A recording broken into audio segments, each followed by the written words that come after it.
Good afternoon, everyone. Today is October 14th. This is the Friends and Brothers podcast. I am Rob. This is Marcus here. Friends and Brothers is a channel to discuss all topics concerning modern men. Our mission is to change lives and be a resource for you and regain your inner Yelp.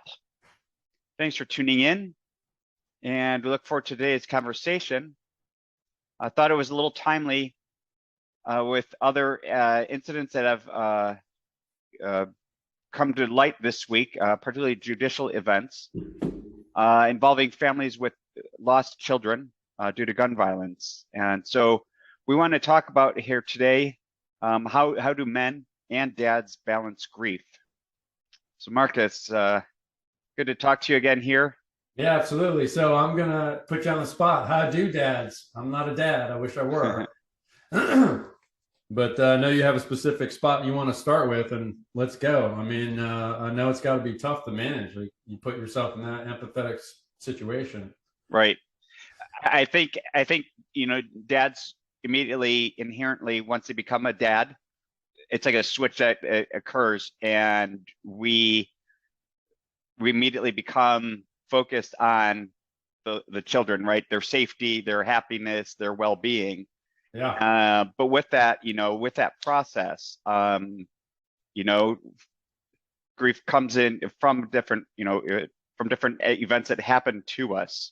It could be, as a husband, the grief of a, wife, maybe she has a miscarriage or loses the baby during pregnancy. In a case of why we, wanted to talk through this week because of the gun violence, you have those scenarios.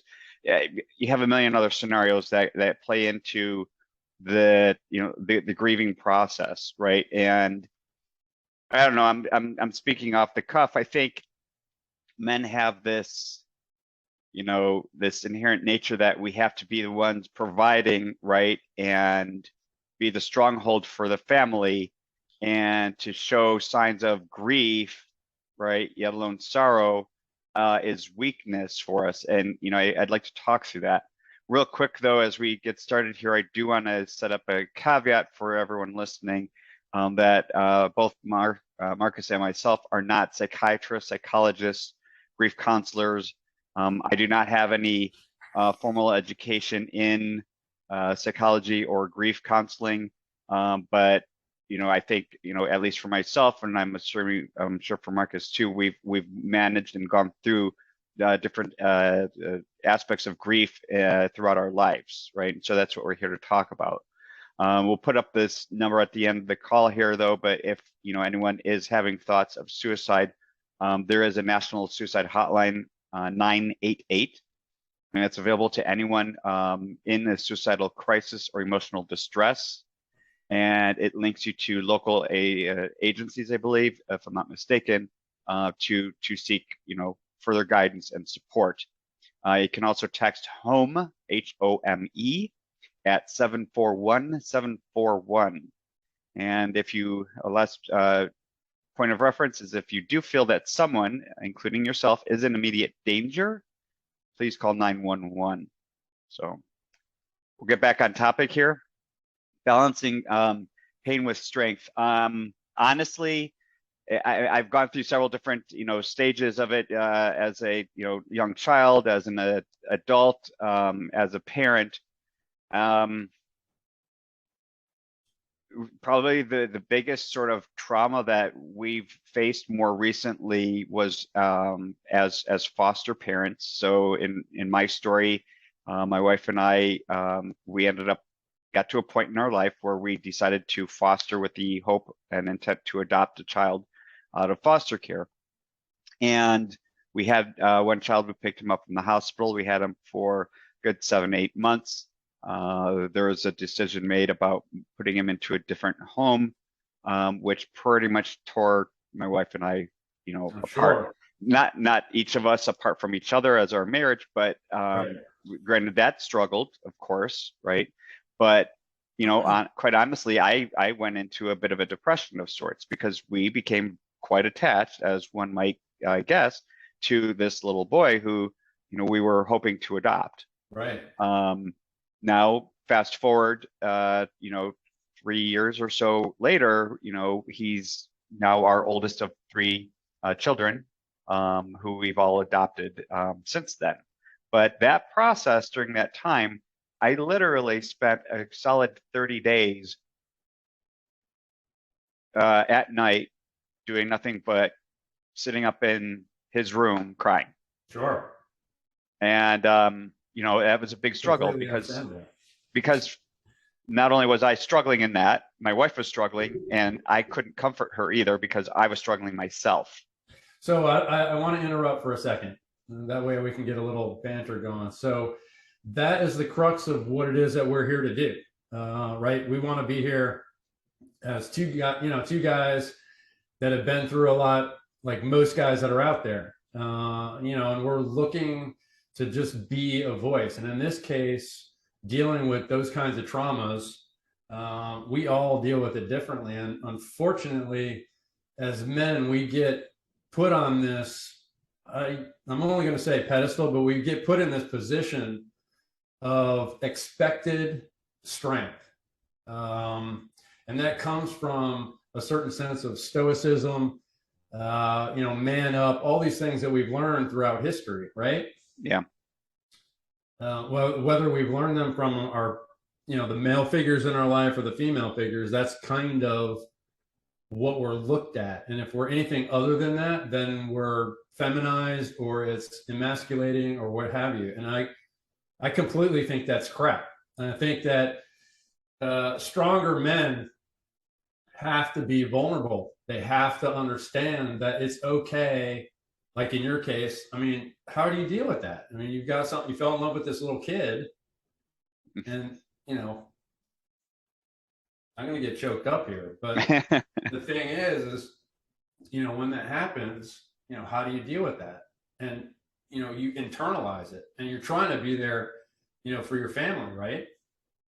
Yeah, and then at the same time, add to that, have a job career that trying to balance out too, right? And not allow it to affect that as much as possible. And you have to be. I'm of the personal belief, and the professional belief of being, transparent with my team. Whether it's those who report to me and or those I report to, right? And you don't have to share every minute detail of what's going on, but to just make them aware what's going on. Yeah. And I think it's important to help there, right?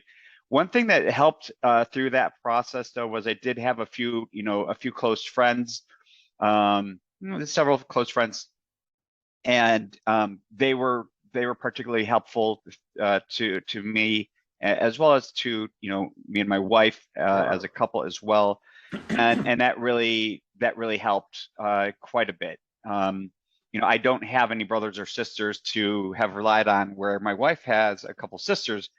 So that in her case was able to, she was able to also not only rely on me, but she could rely on her sisters for that help and emotional support. Whereas I did, unfortunately, I had to seek that outside of my immediate family. Right. But it was immensely important though to know that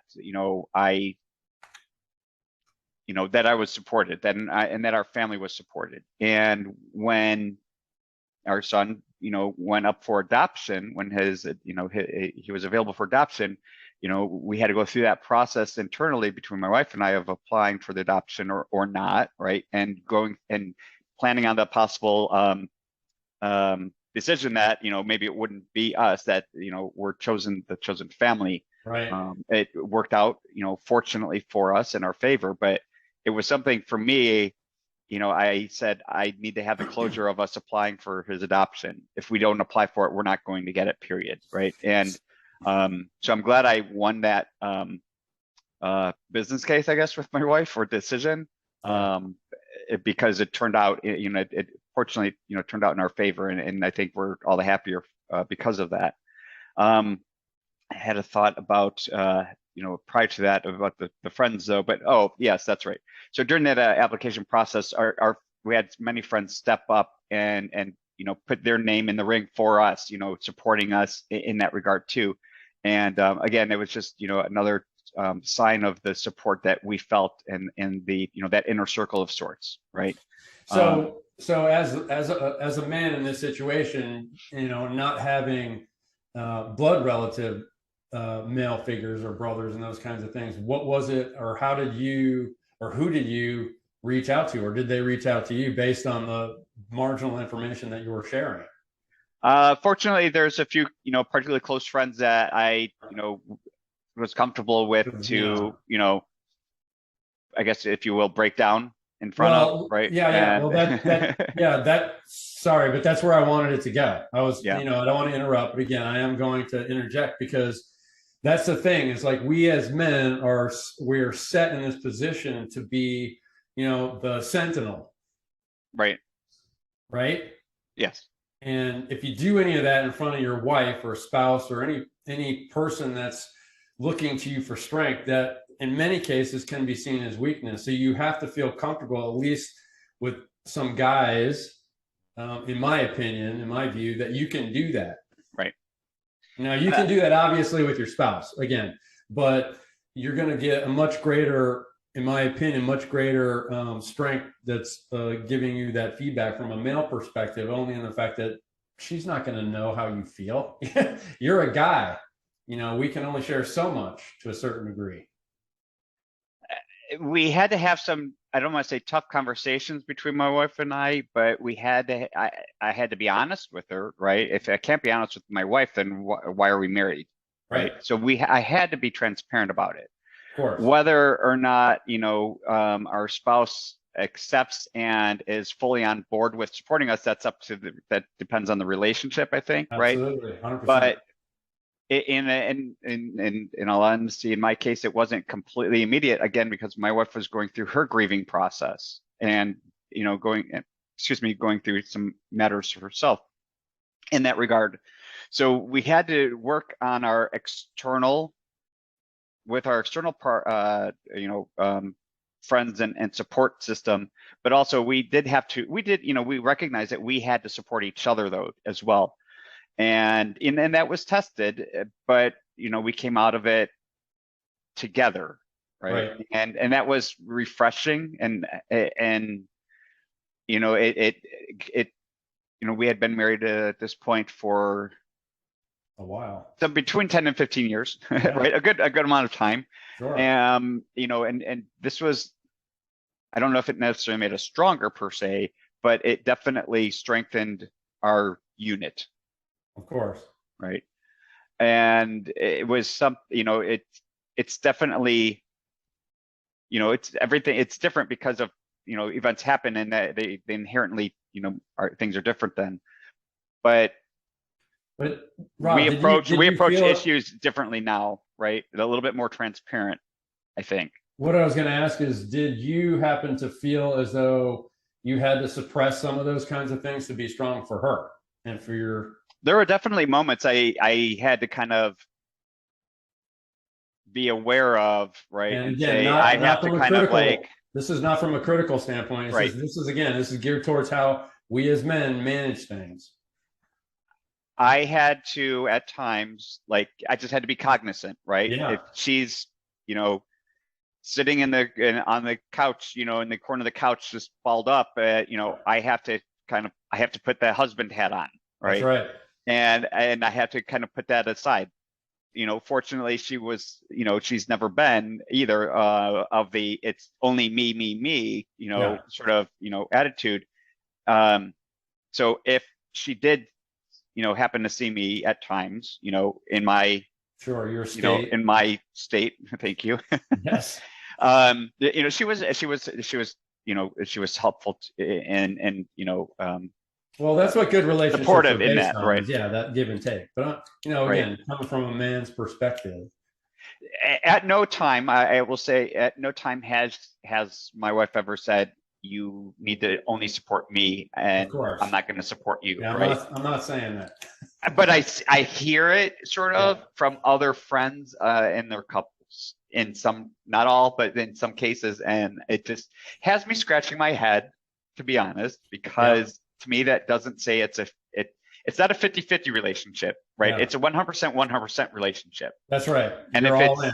And Right. if it's a subservient relationship, it's not 100%, 100%. Right. It's 100%, 0% then, That's right. And right? then you got to evaluate what's going on here. And unfortunately, that's a problem that does need to be evaluated, right? Sure. And that's not up to, us to decide. It's up to the couple to decide what they want out of the relationship. Maybe they Well, like that. I don't know. It's up to them. For me, that's a no go. That's a but hard see, pass. those are those important pieces though that we're talking about that and I want to be delicate with this. I don't mean it to be like it pushes people apart. What I'm saying here is this, is that because of, and again, I can only speak from being a man and from the male perspective, and a Right. heterosexual man at that. It's not that we all do things differently. So I can only come from my own point of view. And in this case, it's one of those things where, yeah, am I here to simply support everything that you're doing and making your life easier? Well, no, we're supposed to be here together 100% in, right? Right.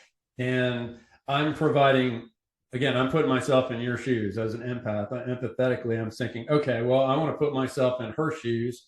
She's got to put herself in mine, right? But at some point, though, what ends up happening, I feel, you brought it up, in many cases, guys take on this role where they just shut down, and then the emotions get stifled, and they choke on it, and that becomes things like anger, aggression, resentment, all kinds of different negative emotions. Again, we are emotional beings, and society wants to think that we're not supposed to be built that way. And I will tell you this much: the toughest guys I know are the softest, hardest, right? Yeah. It's I mean, I can't tell you how, and we talked about this before, but I can't tell you how many guys that are the softest, sweetest, most masculine dudes that are out there. They are not the kind that you would expect are going to be like this, raw kind of personality. I mean, this is not, they don't need to walk around that way because right. they're confident in themselves, they're confident in who they are, they hold their presence. And that's what people look to when it comes to being comforted and supported. But at the same time, they're being vulnerable. I'm going to use that word, vulnerable, to know that they have those weaknesses. And like you said, there's that transparency. You say, okay, you know what? I'm not feeling great right this second. I'm having some issues with this whole situation with losing my son and what have you. I just got to manage it a little bit. And at the Right. same time, I'm going to be as strong as I can for you in this situation, thinking in terms of your spouse, right? It's definitely, I don't want to say a balancing act, and it's definitely not a compromise. Yeah. But we have to be cognizant of ourselves and our partners equally so, right? If my tank is emptied on behalf of the other, but it's never filled, then eventually the tank dries out, Yeah. right? Yeah. And no one is left happier at Right. that point, right? And so it's important, I think, for us to recognize our feelings, right? Absolutely. We don't have to be transparent to every single person in the world, right? We need to identify that inner circle, right? Well, you're not sitting around boo-hooing and crying on everybody's shoulders. That's not what we're talking about. Right. Like But you said, we need to be cognizant of that, and if we need to express that to someone, or if we need to write it down, whatever it is, right. we need to remove it from our inner core, if Right. that makes sense, right? And just get it out there. Again, you That's don't right. have to say it to anyone. Right. If you need to go into a room and right. talk about it, That's right. you're talking it out, you're going to feel a lot better. I Yeah. guarantee it. I guarantee it, right? Well, not to not to get into religion, but I talk to God with that kind of capacity. Right. It's one of the many ways that you can gain that, that center of peace. That's right. Right. Because as you said, what could start out as with depression could lead to anger, right? Yeah. And that anger leads to resentment, and resentment leads to doing something that we shouldn't be doing. That's right. And that's not good. That's not good for us. It's not good for those around us. It's not That's good right. for our society. It's just not good, right? Well, and that's why the men need to take responsibility for their emotions and for what it is that they're feeling. and Yes, not and saying, accountability for it, right? It's well, yeah, and it's not playing. Let's not play a victim and say, well, it's your fault or this happened to me. It's like, okay, I'm feeling this way. I need to manage some things, and yes, it's okay to do that. There's not absolutely nothing wrong with managing through that because we all have them. yeah, we can't control events from happening, but we can control our behavior. Correct. That's right. So It's fight or flight, and you're going to be in a situation where you're going to just right off be flippant and respond immediately. Well, there's value in some of that, but I don't want to throw fraternal stuff in there, but I use our credo in many cases as a kind of a rule to follow in many cases. You got to be a man of wisdom, before you take action. So it's one of those things, right? You got to step back and kind of observe and kind of see where you are with things. Because, jumping right off the edge of the cliff and saying, okay, well, I'm pissed and I'm angry at the world. And I'm just going to do all this stuff to everybody else because I'm, laid upon in some kind of way. That's not the way to do it, my friends. That's just not the way to do it.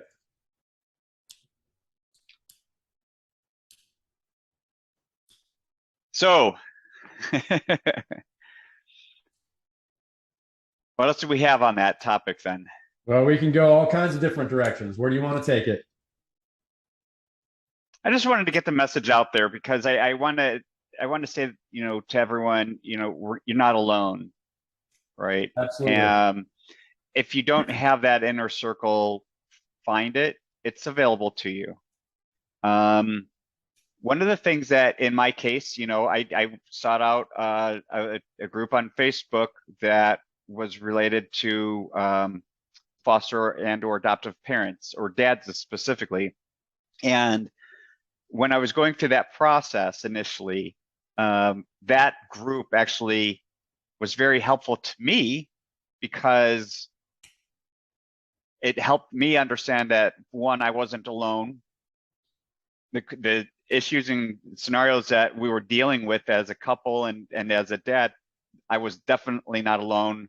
It was not the first time. It was like, not that it wasn't unique. Each of our stories, or every story of a foster or adoptive child is unique, but a lot of the same issues that happen between the parents and the children and the agencies, they're similar. Yeah. You almost see patterns. It's even in different states. It's eerily entertaining, but it's also it's a good place to, it's that central place of trust, because the group also maintains a certain level of guidelines, right? Like, so no social workers are allowed on there, no mothers or women are allowed on there in the group either. So we are very specific as to who partakes in the dialogue and what kind of dialogue we're having. So there's no bashing of sorts either. We're there to support each other, right? And it's the group has grown, but it was very helpful therapeutically, I guess, in some cases for me, to read their stories, maybe offer my own thoughts or wisdom, receive that the same, right? And so I would also recommend, if you are going through some particular type of grief, there are groups available, whether local or virtual, right? Yeah. One if I could add something to that, is, and hopefully this doesn't lengthen things out, but I just want to mention that term, it's a 4-letter word called fine.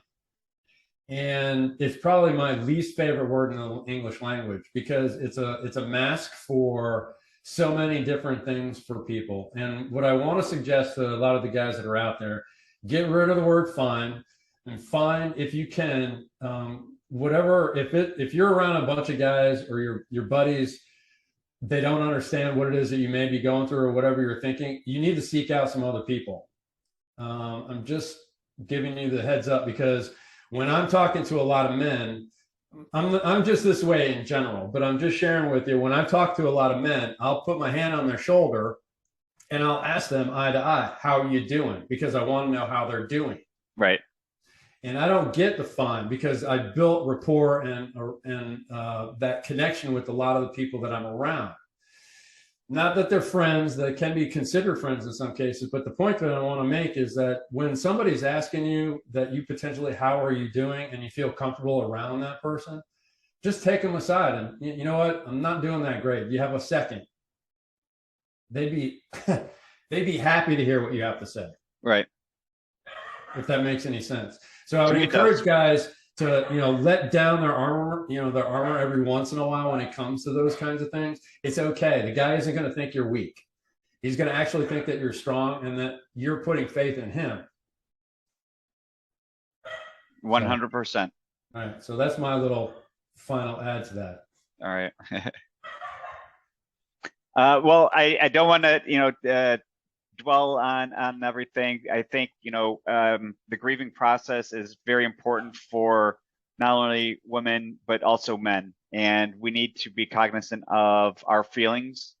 I know that's kind of, that I think it's becoming more prevalent in turn, for men, but we still have a ways to go in opening up that leaf, right? Yes. And I think I see it happening more and more. Again, long ways to go, but I just want to close out. Again, if you are having any thoughts of suicide or troubles therein, and do not feel you have anyone to talk to, you can call 988 to get a number, more local number for you. That is the National Suicide Crisis Hotline. You can also text HOME, HOME, to 741-741. And I think you'll get the same feedback. Additionally, if you feel that you or someone else is in immediate danger, please call 911 immediately. Thanks, So Rob. That's great. I appreciate the time, guys. With everything going on this week, I've honestly been feeling a little grief myself on behalf of the families who've lost their children due to gun violence. And the two scenarios that have judicial scenarios that have occurred this week. Really, I thought this was a pertinent topic to talk about. Absolutely. So, have a good weekend, everyone. Thanks, guys. And we'll talk to you soon again next week. Bye. If you are having suicidal thoughts, call 988 or text HOME at 741-741. If you feel someone is in immediate danger, call 911.